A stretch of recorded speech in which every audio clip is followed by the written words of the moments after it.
Hello students, कैसे हैं आप सब लोग। उम्मीद करती हूँ सब अच्छे होंगे और स्वस्थ होंगे। मैं Meena Rana ICT virtual class में आपका स्वागत करती हूँ। स्टूडेंट्स, हम पढ़ रहे हैं क्लास 6 की हिंदी और हिंदी व्याकरण में हम पढ़ेंगे आज क्रिया। क्रिया क्या होती है और क्रिया के भेद क्या हैं, ये सब हम पढ़ने वाले हैं। इससे पहले लेक्चर में हमने आपको संज्ञा पढ़ाया, सर्वनाम आप पढ़ चुके हैं, विशेषण आप पढ़ चुके हैं। क्रिया पढ़ेंगे और उसके बाद हम क्रिया विशेषण। तो चलिए चलते हैं स्मार्ट बोर्ड पर।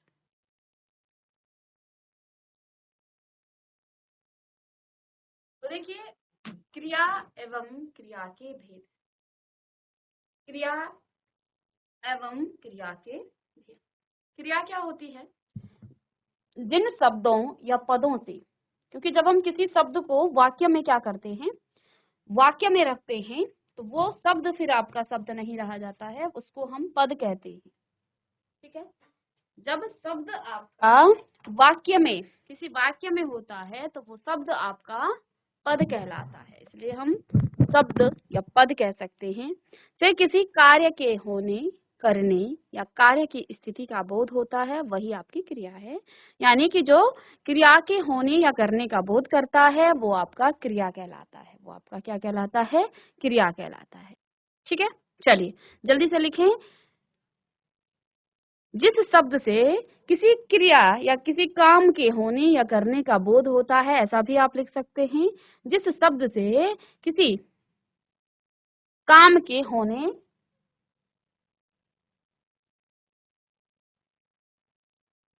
दूसरे शब्दों में आप लिख सकते हैं सरल भाषा में कि जिस शब्द से काम के होने या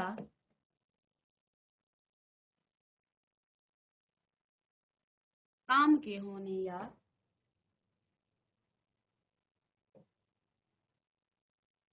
करने का बोध हो, वह क्रिया कहलाती है। वह क्रिया कहलाती है। जिससे किसी काम के होने या करने का बोध हो, वह क्रिया कहलाता है। जैसे उदाहरण के लिए, गाड़ी जा रही है, तो यहाँ पर क्रिया का होना, यहाँ पर क्रिया का होना, वो जा रही है, क्रिया हो रही है। बच्चे पढ़ाई कर रहे हैं, बच्चे पढ़ाई कर रहे हैं, क्रिया का करना, तो बच्चे काम कर रहे हैं। यह छात्र है, यह स्थिति का बोध बता रहा है। ठीक है, यह छात्र है तो ये स्थिति है। ठीक है, तो लिखिएगा उदाहरण में, गाड़ी जा रही है, क्रिया का होना, बच्चे पढ़ाई कर रहे हैं, क्रिया का करना।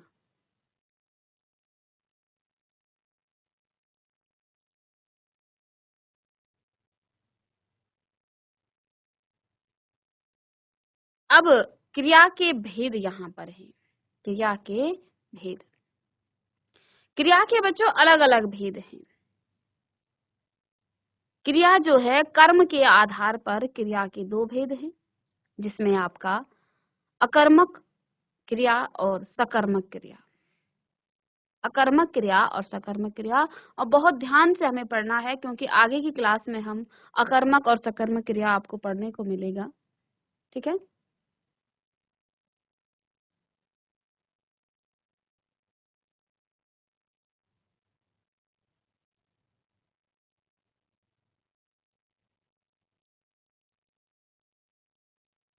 तो लिखिएगा।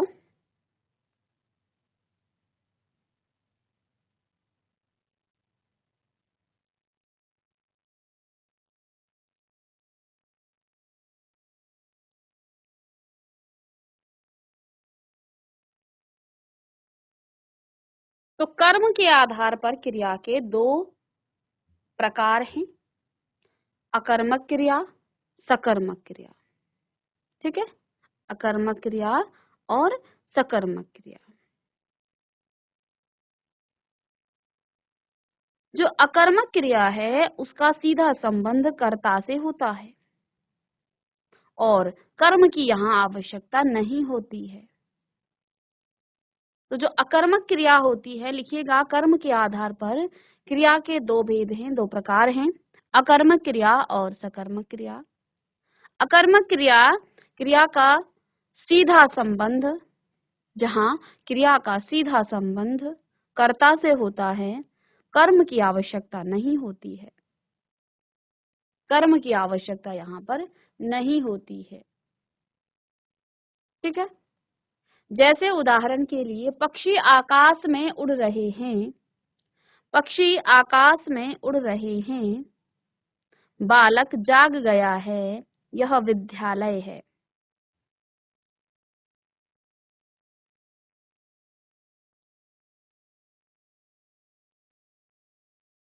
एक सरल और साधारण जो है उदाहरण यदि हम कहें तो एक और मैं उदाहरण से आपको समझाऊंगी, अकर्मक और सकर्मक। कर्म क्या है ये मैं समझाऊंगी।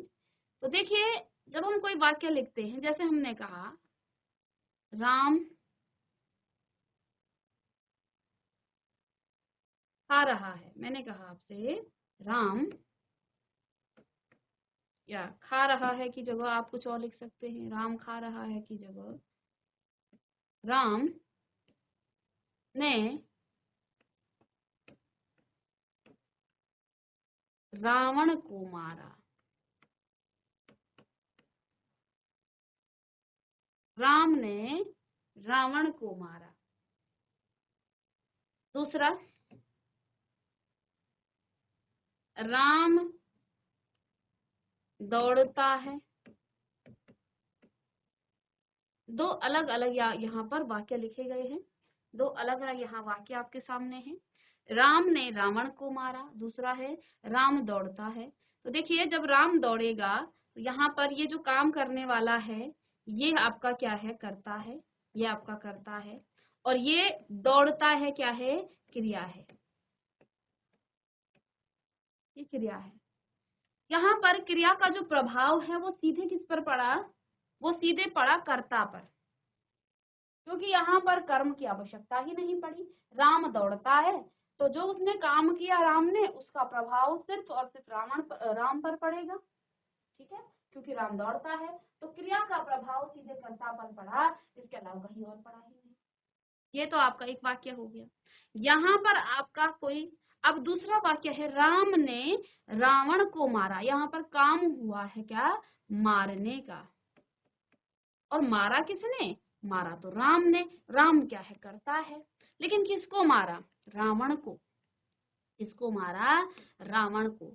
तो क्रिया का प्रभाव अब किस पर पड़ेगा, इस रावण पर पड़ेगा ना। किसको मारा, राम को मारा, रावण को मारा। तो अब यहाँ ये जो राम है, रावण है, ये कर्म है, क्योंकि राम ने किस पर कर्म किया, रावण पर कर्म किया है। इसलिए यहाँ पर आप देखिए, इसमें आपका कर्म है। तो जब क्रिया का प्रभाव कर्ता पर न पड़ के किसी अन्य पर पड़ता है तो वो आपका कर्म कहलाता है। ये तो बात हुई कर्म की। दूसरा वाक्य हमने लिखा राम दौड़ता है, तो यहाँ क्रिया का प्रभाव सीधे कर्ता पर पड़ा, इसके अलावा कहीं और नहीं पड़ा। लेकिन पहले वाक्य में देखिए, राम ने रावण को मारा। किसको मारा, रावण को मारा। तो मारा तो क्रिया है, क्रिया का प्रभाव किस पर पड़ा, कर्ता पर न पड़ के राम कर्म पर पड़ा है, किसी अन्य पर पड़ा है। तो जो अन्य होगा वही कर्म है, जो अन्य आपके सामने होगा इसी को हम क्या कहते हैं कि ये आपका क्या है, कर्म है। तो जब कर्ता का, क्रिया का प्रभाव कर्ता पर न पड़ के किसी अन्य पर पड़े तो वो आपका कर्म कहलाता है, और जहां पर कर्म होता है वो आपका सकर्मक, और जहां आपका कर्म नहीं होता है तो ये आपका अकर्मक क्रिया। और सीधे सीधे हम इसको समझ सकते हैं इस तरह से। ठीक है, सकर्मक और अकर्मक आपको इन दो वाक्यों से ही समझ में आ जाएगा। अब परिभाषा भी देखें। अकर्मक क्रिया क्या कह रही है कि क्रिया का सीधा संबंध कर्ता से होता है। यहाँ पर होता है ना, क्रिया का सीधा संबंध किससे हुआ, कर्ता से ही तो हुआ, किसी अन्य पर तो नहीं पड़ा। जैसे पक्षी आकाश में उड़ रहे हैं, पक्षी आकाश में उड़ रहे हैं तो इन उड़ रहे हैं इसका जो प्रभाव है ये पक्षी पर ही तो पड़ेगा। बालक जाग गया है तो इसका प्रभाव, जाग जाने का प्रभाव बालक पर पड़ेगा। यह विद्यालय है, ये तो आपको स्थिति बता रही है, ठीक है, इसमें तो कोई। तो नेक्स्ट देखिए आगे, अकर्मक क्रिया की पहचान आप कैसे करेंगे? तो क्रिया से पहले क्या किसे लगाएं। अब यहाँ तो मैं आपको बता ही चुकी हूँ, लेकिन फिर भी कुछ पॉइंट्स यहाँ पर दिए गए हैं कि आप अकर्मक क्रिया को कैसे पहचान सकते हैं। तो लिखिएगा, अकर्मक क्रिया से पहले क्या किसे लगाएं और उत्तर नहीं मिले। जैसे रमेश भाग रहा है, तो क्रिया से पहले कौन, कहाँ, कैसे नहीं लगाएं। क्या क्या लगाना है, क्या और किसे, ठीक है।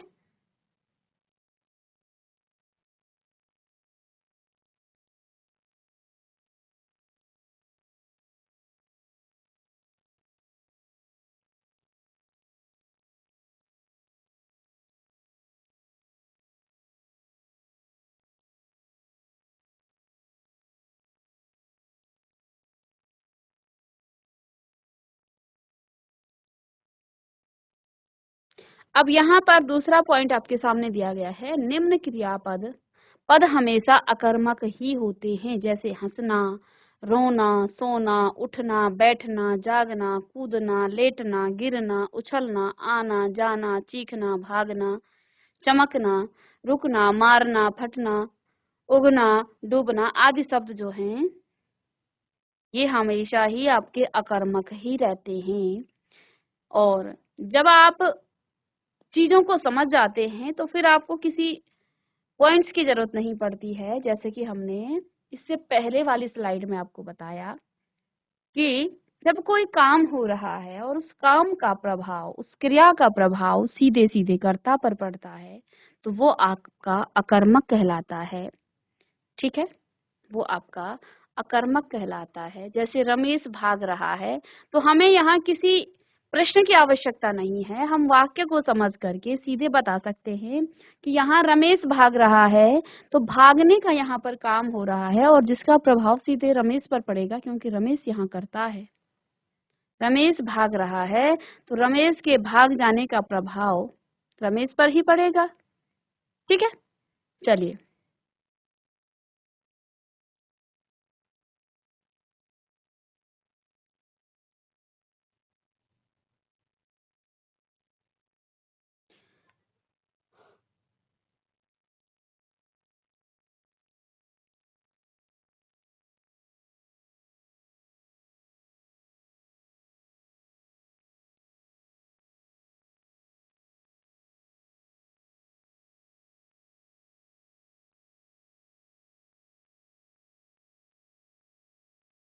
चलिए, अकर्मक क्रिया के भी यहाँ पर अलग अलग भेद हैं, ठीक है। पहला यहाँ पर भेद है, चलिए लिखिएगा, अकर्मक क्रिया के भेद।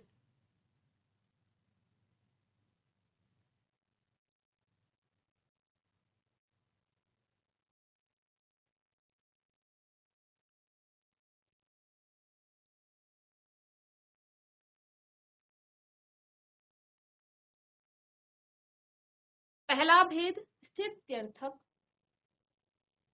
क्रिया।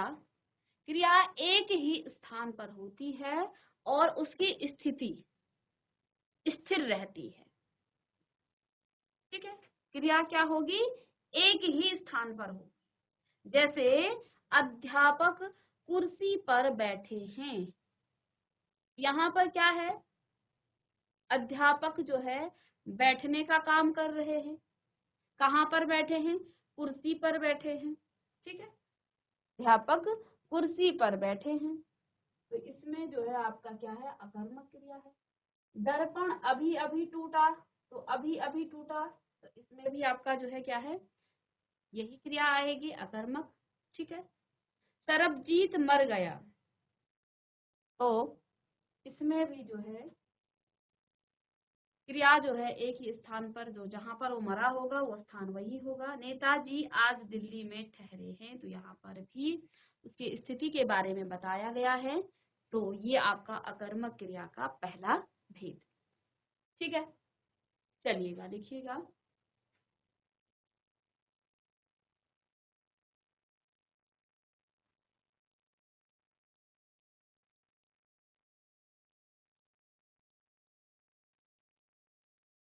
तो क्रिया एक ही स्थान पर होती है और उसकी स्थिति स्थिर रहती है।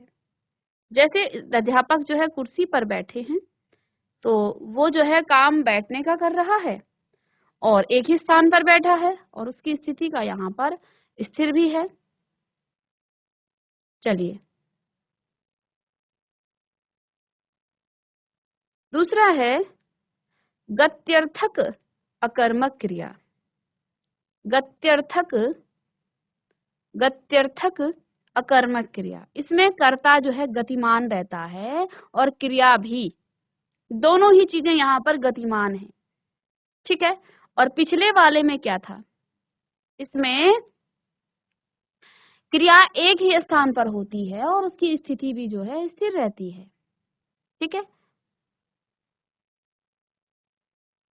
अब गत्यर्थक अकर्मक क्रिया में क्या है, इसमें कर्ता आपका गतिमान रहेगा, यानी कि वो गति करेगा। जैसे गणेश मैदान में दौड़ रहा है। गणेश मैदान में दौड़ रहा है। कहाँ दौड़ रहा है? मैदान में दौड़ रहा है। ठीक है। तो गणेश मैदान में दौड़ रहा है, इसमें जो है आपका जो कर्ता है वो गतिमान है और काम भी जो है यहाँ पर क्या है, गतिमान ही है, क्योंकि काम भी तो दौड़ने का हो रहा है। ठीक है। तो कर्ता भी आपका गतिमान रहेगा और साथ में आपकी जो क्रिया है वो भी गतिमान क्रिया होगी। बंदर कूद रहे हैं। बंदर कूद रहे हैं, तो बंदर भी अब कूदेंगे तो वो भी गति करेंगे और साथ में जो क्रिया होगी वो भी गतिमान होगी। गाड़ी चल रही है, तो ये गत्यर्थक अकर्मक क्रिया में है। पानी तेज बह रहा है, बच्चे कूद रहे हैं। इनके उदाहरण लिखिएगा। तो अकर्मक क्रिया के दो यहाँ आप उदाहरण, दो अन्य जो हैं भेद हैं, जिसमें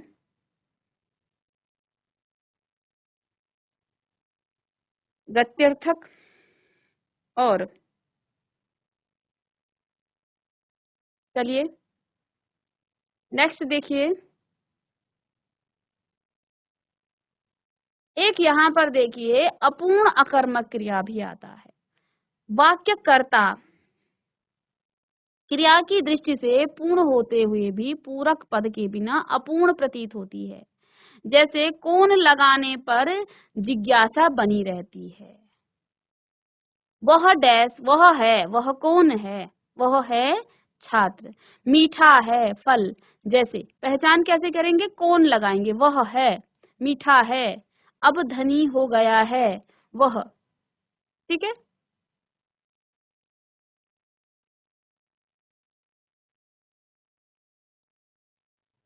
तो देखो इसमें जो है ये भी क्रिया है लेकिन अपूर्ण है। वह है, क्रिया तो है, वह है, मीठा है, अब है, और देखो इसमें कौन लगाने पर आपकी जिज्ञासा, वह कौन है, वह मीठा क्या है। ठीक है। अब धनी हो गया है, कौन हो गया है। ठीक है। तो इसमें जो है आपकी जिज्ञासा बनी रहती है। क्या कहा गया है, क्रिया की दृष्टि से पूर्ण होते हुए भी पूरक पद के बिना अपूर्ण प्रतीत होती है। यहाँ पर क्रिया की दृष्टि से देखें तो पूर्ण है लेकिन इसमें पूरक पद नहीं है, इसलिए ये आपको प्रतीत ऐसी होती है अपूर्ण अकर्मक क्रिया, इसलिए इसे कहा जाता है अपूर्ण अपरमक अकर्मक क्रिया।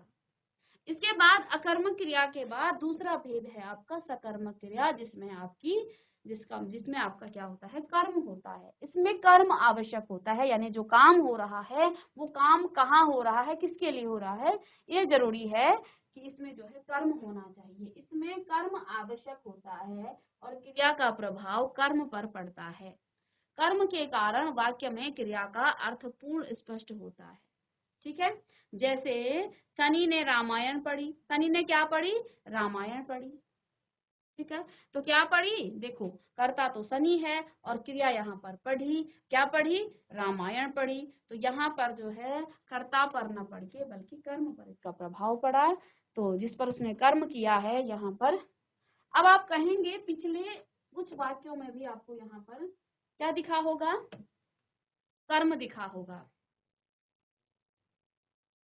जैसे देखिए गणेश मैदान में आप कहेंगे यहाँ पर, देखिए इसमें आपका मैदान ना भी होता, गणेश दौड़ रहा है, ये भी तो आपका जो है क्या था, एक पूरा ही वाक्य है जो कि आपका अकर्मक है। ठीक है, चलिए।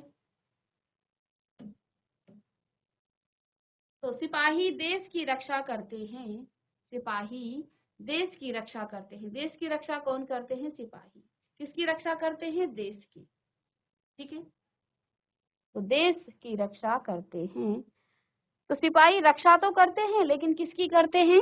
तो यहाँ पर काम हुआ है रक्षा करने का। सिपाही आपके कर्ता हो गए, लेकिन सिपाही काम किस पर कर रहे हैं? देश पर, देश के लिए काम कर रहे हैं। तो इसमें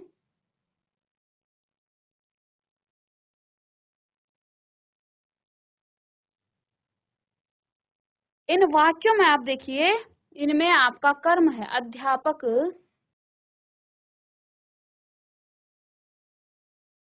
कर्ता तो अध्यापक है, काम वो कर रहे हैं किसका? पढ़ाने का। लेकिन किसको पढ़ा रहे हैं? छात्रों को। तो ये कर्म हो गया, तो यहाँ पर कर्म है, इसलिए आपका सकर्मक हो गया। ठीक है, तो अध्यापक किसे पढ़ा रहे हैं? देखो यहाँ पर क्या कहा है, पद से पहले आप जो है क्रिया पद से पहले क्या और किसे लगाएं? अध्यापक किसे पढ़ा रहे हैं? छात्रों को। ठीक है, सिपाही किसकी रक्षा करते हैं? देश की रक्षा करते हैं। सनी ने क्या पढ़ी? तो सनी ने रामायण पढ़ी। तो देखो, क्या और किसे प्रश्न लगाने से आपको सकर्मक क्रिया भी मिल जाती है। तो कहीं कहीं आपको जो है ये प्रश्न लगाने के लिए, पहचान करने के लिए प्रश्न भी लगाने पड़ते हैं। तो क्रिया के साथ, तो क्रिया के साथ आप क्या और किसे लगाएं तो आपको उत्तर मिल जाएगा। जैसे सनी ने रामायण पढ़ी, तो सनी ने क्या पढ़ी? रामायण पढ़ी। तो रामायण यहाँ पर सकर्मक क्रिया हो गया। ठीक है, तो यहाँ पर कर्म है, इसलिए इसमें जो है क्या आया है? सकर्मक क्रिया। सकर्मक क्रिया के भी यहाँ पर भेद हैं, जिसमें पहला भेद है पूर्ण एक कर्मक क्रिया। इसमें एक कर्म होता है और अर्थ पूर्ण स्पष्ट होता है। ठीक है, इसमें पूर्ण एक कर्म। तो देखिए, पूर्ण एक कर्मक क्रिया जिसमें कार्य भी पूर्ण हो, और एक तो लिखा ही है, तो यानी एक ये बता रहा है कि एक कर्म है इसमें। और देखो, इसमें एक कर्म होता है और अर्थ पूर्ण स्पष्ट होता है। जैसे वेद व्यास ने महाभारत लिखा। जैसे वेद व्यास ने महाभारत लिखा। तो देखो, इसमें काम तो पूरा है, पूरा वाक्य जो है आपको स्पष्ट समझ में आ रहा है कि वेद व्यास ने। तो कर्ता यहाँ पर बच्चों आपका वेद व्यास हो गया। और क्या काम किया है कर्ता ने? लिखने का काम किया है। और क्या लिखी? महाभारत लिखी। तो एक कर्म यहाँ पर है। तो पूरा वाक्य आपका कंप्लीट है, पूर्ण है। साथ में इसमें आपका एक कर्म है। कामिनी चित्र बना रही है। कामिनी आपकी क्या हो गई? कर्ता। और चित्र बना रही है, ये क्रिया हो गई है। क्या बना रही है? चित्र बना रही है, ये कर्म है, एक कर्म है। हमने ताजमहल देखा, काम हुआ है देखने का। किसने देखा? हमने। तो हमने तो कर्ता हो गए। ठीक है, और यहाँ पर आपका जो है ये है क्रिया। और क्या देखा? ताजमहल देखा। तो ये कर्म आपका है, और एक ही कर्म यहाँ पर आया है। विद्यार्थी स्कूल जाते हैं। विद्यार्थी तो कर्ता हो गए, और कहाँ जाते हैं? स्कूल जाते हैं। तो स्कूल यहाँ पर आपका कर्म हो गया। इसमें सभी में आप देख पा रहे हैं कि आपका वाक्य भी पूर्ण है, पूर्ण अर्थ बता रहा है, और साथ में इसमें एक कर्म है। तो पूर्ण एक कर्मक क्रिया, पूर्ण एक कर्मक क्रिया, इसमें एक ही आपकी क्रिया है, एक ही आपका कर्म है। ठीक है, चलिए। पूर्ण द्विकर्मक क्रिया। पूर्ण द्विकर्मक क्रिया, दो कर्म एक साथ संयुक्त होते हैं, जिसमें एक पहला सजीव तथा एक जो दूसरा है वो निर्जीव होता है।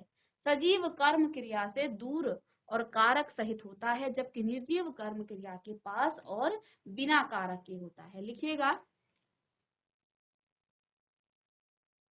पहचान। प्रश्न क्या करेंगे? किसे? जब सजीव कर्म की, जब आप सजीव कर्म की बात करेंगे तो उसे में आप प्रश्न करेंगे किसे और क्या प्रश्न करेंगे तो वहां पर आपको निर्जीव कर्म मिलेगा। ठीक है, इसमें आपको सजीव कर्म मिलेगा और इसमें आपको निर्जीव कर्म मिलेगा। आई बात समझ में? पिताजी ने हमें रुपये दिए, पिताजी ने हमें रुपये दिए। तो आप देखिए पिताजी ने, काम करने वाले हैं पिताजी, अब क्या किए, दिए हैं, क्या दिए हैं, रुपये दिए हैं। तो देखिए किसको दिए हैं, हमें, तो क्या कहा, किसे, किसे दिए, किसे दिए, प्रश्न क्या करना है, किसे दिए, किसे दिए, हमें, और क्या दिए,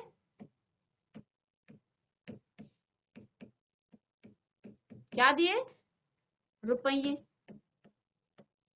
तो अब देखिए इसमें हमें और रुपये दोनों ही कर्म है। ठीक है, ये आपका सजीव कर्म है जिसमें हमने किसे दिए, किसे प्रश्न करके जब हमें क्या मिला, हमें, ये सजीव कर्म है और रुपये आपका निर्जीव कर्म है। तो जो ऊपर लिखा है उसी को हमने यहाँ पर डिस्क्राइब किया है, इसी को हमने सारांश रूप में यहाँ पर बताया है। ठीक है, तो इसको भी आप लिखें, नोट करें। चलिए,